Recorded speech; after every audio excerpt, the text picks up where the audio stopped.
Looks to me like he's... Interesting facts about famous people. Top 10 Western movies of the 30s. Almost 100 years ago in the US, the Western movie genre was arguably the most popular movie genre, with more Western movies than you can mention. Audiences were flocking to their local cinema to get their fix. Moving from the silent era to the talkies, the movie studios were creating history and bringing along future stars that we still love today. If you like this video, hit that notification button and get my new videos as they come up. Take a look at my channel to see all my videos. The link is in the description. Apologies for any mispronunciation of names.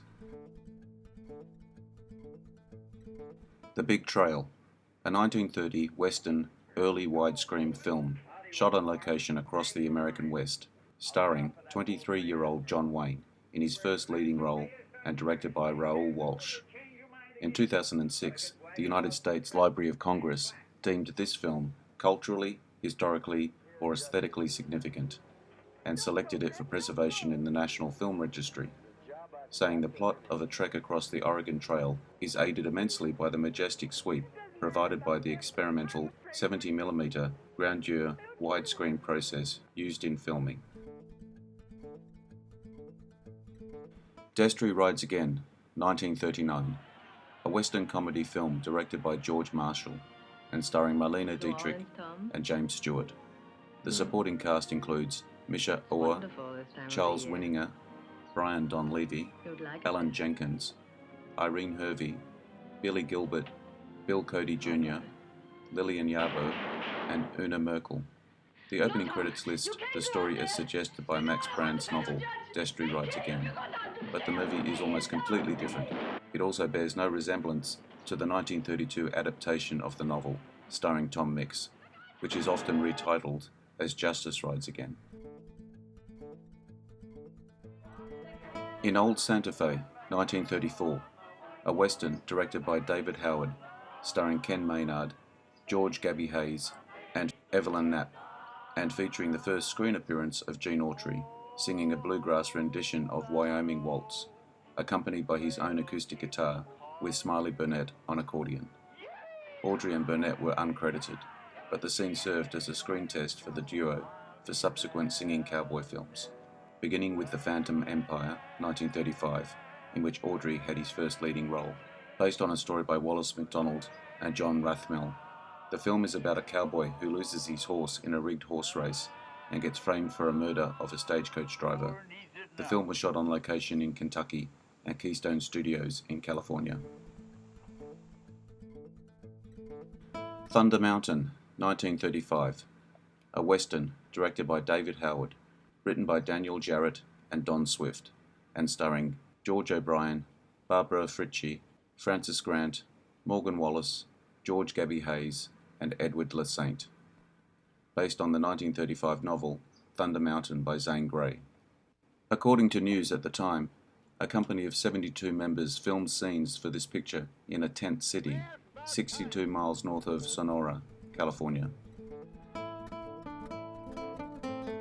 The Last of the Mohicans, 1936, a Western directed by George B. Seitz, from a screenplay by Philip Dunn, based on the 1926 novel of the same name, by James Fenimore Cooper.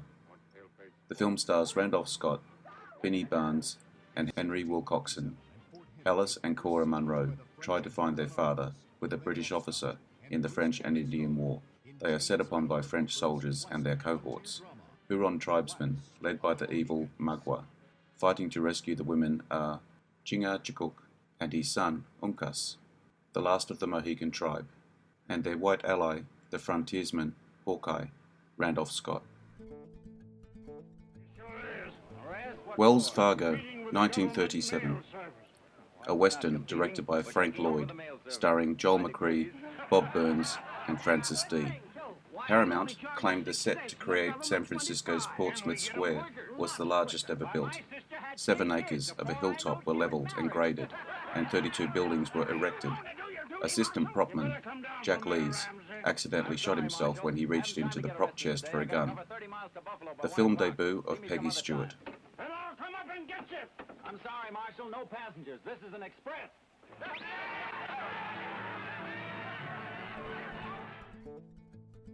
Hold on there. Billy the Kid returns, 1938.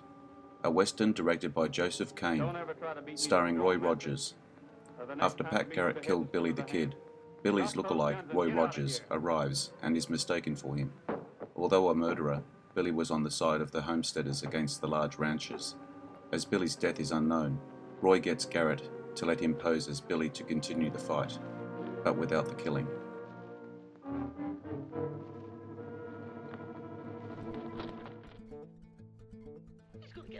Jesse James, 1939. A western directed by Henry King, starring Tyrone Power, Henry Fonda, Nancy Kelly, and Randolph Scott. Written by Nunnally Johnson. The film is loosely based on the life of Jesse James, the outlaw from whom the film derives its name. The supporting cast features Henry Hull, John Carradine, Brian Donlevy, Jane Darwell, Lon Chaney Jr. The American Humane Association began to oversee filmmaking after a horse appeared to die when it was driven off a cliff on set. It has been described by the British Channel 4 website as being notorious for its historical inaccuracy.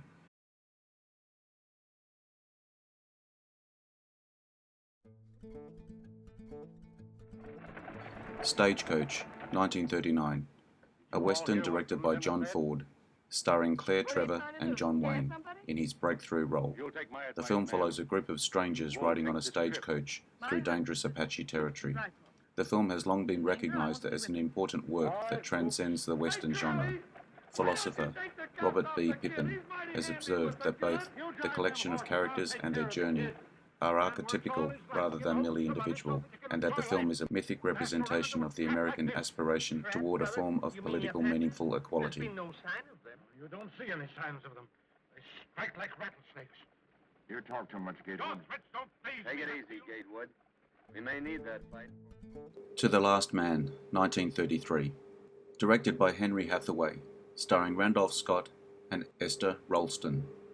Was previously made as a silent film, Victor Fleming's 1923 film version of the same title. The supporting cast of Hathaway's version features Noah Beery Sr., repeating his role from the 1923 version, Jack LaRue, Buster Crabbe, Barton McLean, Shirley Temple, Fuzzy Knight, Gail Patrick, and John Carradine. The film was reissued for American television under the title Law of Vengeance. I hope you like this video. If so, make sure you hit the notification button to see my new videos as they come up. Take a look at my channel to see all my other videos. The link is in the description. Also take a look at my Facebook page as well. I appreciate likes, shares, and subscribers. Bye for now. See you again soon. Please take time to take a look at my Facebook page for new information.